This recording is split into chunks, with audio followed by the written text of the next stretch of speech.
Ich befinde mich heute in Potsdam, genau gesagt im holländischen Viertel. Dieses Viertel wurde von ehemaligen Immigranten aus Holland aufgebaut, die der spanischen Oberherrschaft entfliehen wollten. Das Viertel ist mitten in der Innenstadt, besteht aus 6 bis 8 Querstraßen und könnt ihr eigentlich nicht verfehlen. Mittlerweile hat sich das Viertel zu einem kleinen Innenszeneviertel entwickelt mit kleinen Läden, kleinen Cafés. Und abgesehen vom holländischen Viertel hat Potsdam noch so viel mehr zu bieten. Kommt mit, dann zeige ich es euch.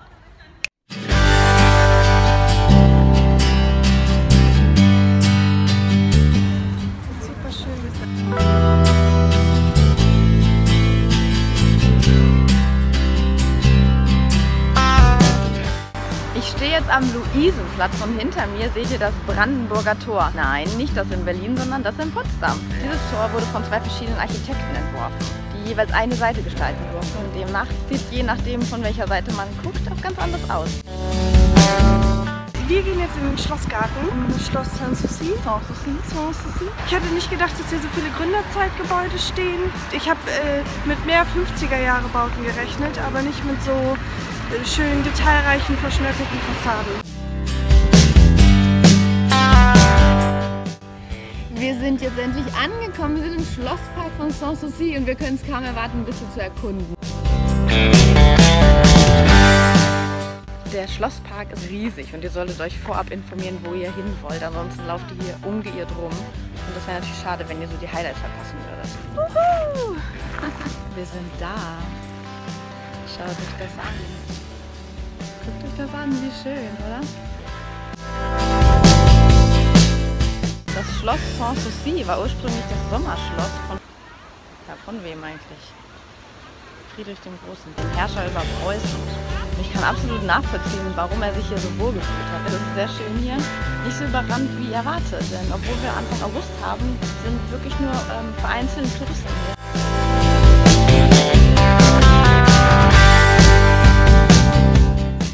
Für den Schlosspark müsst ihr keinen Eintritt zahlen. Ihr könnt einfach rein das ganze Jahr von morgens bis abends.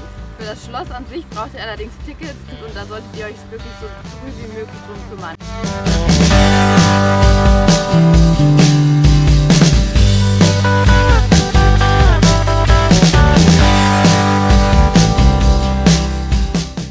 Wenn ihr an dem Schloss Sanssouci vorbeilauft, dann kommt ihr an der Windmühle vorbei, die aus dem Anfang des 18. Jahrhunderts stammt. Da könnt ihr hochlaufen, wenn ihr wollt. Die Aussicht soll ganz toll sein, aber darauf verzichten wir jetzt, weil wir zur Orangerie wollen. Und das zackig, zackig. Also auf geht's!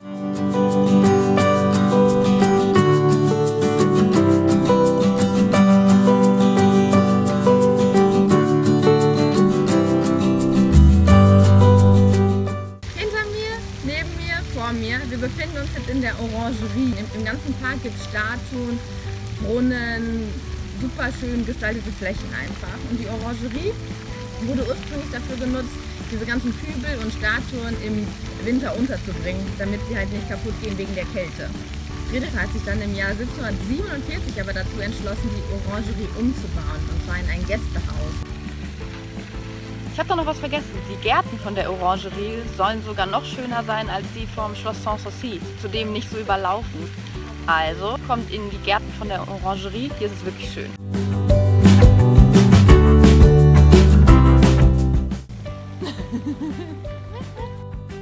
ist der sizilianische Garten.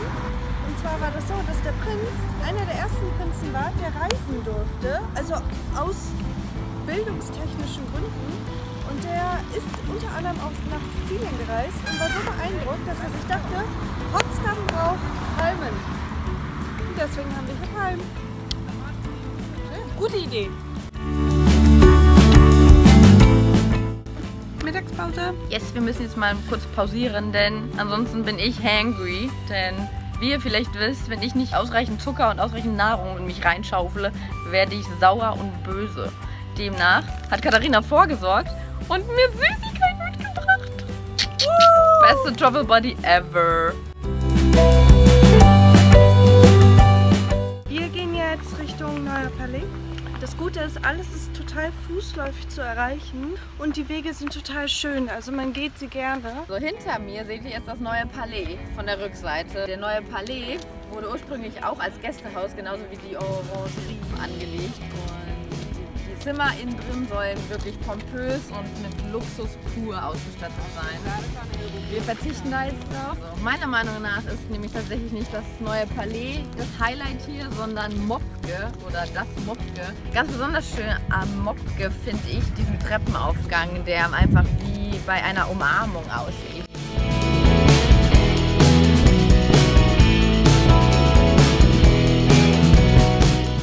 Fun Fact: Das neue Palais war die Sommerresidenz der letzten 2 deutschen Kaiser. Hättet ihr es gewusst?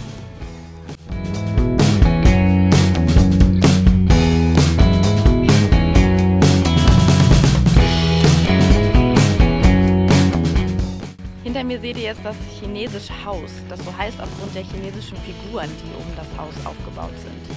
Eigentlich ist es aber nur ein riesiges, goldenes, kitschiges Gebäude. Reingehen müsst ihr in das Gebäude meines Erachtens nicht, weil es sich einfach nicht lohnt. Aber von außen fotografieren, das lohnt sich schon.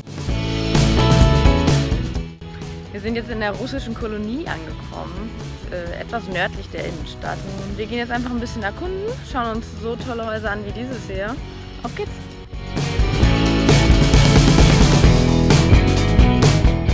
So Katharina, kannst du uns irgendeine russische Spezialität empfehlen? Ja. Was ich euch empfehlen würde, Bliny-Zar oder allgemein Eierkuchen, also Bliny, sind Pfannkuchen, nur super dünn. Bisschen dicker als Crepes, aber dünner als unsere Pfannkuchen und fantastisch. Also Bliny gibt es immer zu allen möglichen. Und Kwas ist auch ein russisches Nationalgetränk, also nicht nur Wodka, wir haben auch andere Sachen. Jetzt geht's zum Schloss Belvedere, wie der Name schon sagt, zu dem Schloss mit der schönen Aussicht.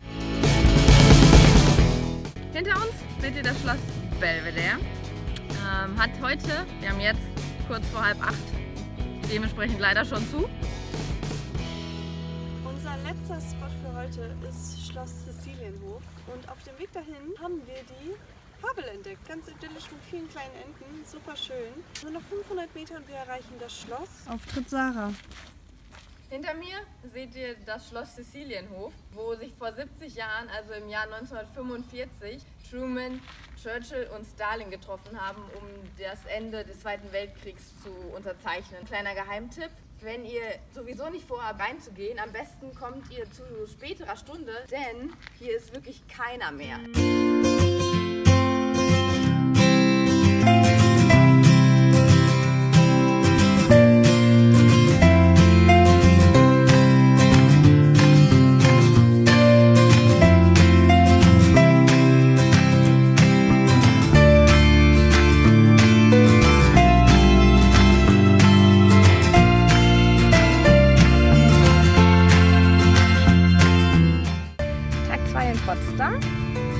Wir befinden uns jetzt hier in Nähe, oder eigentlich im Lustgarten in der Nähe vom Hauptbahnhof, direkt in der Altstadt. Und hier gibt es auch so kleine Parkflächen, die wunderbar einladen zum Herumlaufen, zum Sonnetanken, so wie ich das hier gerade tue. Und ansonsten einfach noch so ein bisschen die Stadt erkunden. Wir waren jetzt eben noch beim Filmmuseum und bei der Nikolaikirche. Und ich nehme euch jetzt ein bisschen mit und zeige euch noch die Altstadt. Viel Spaß!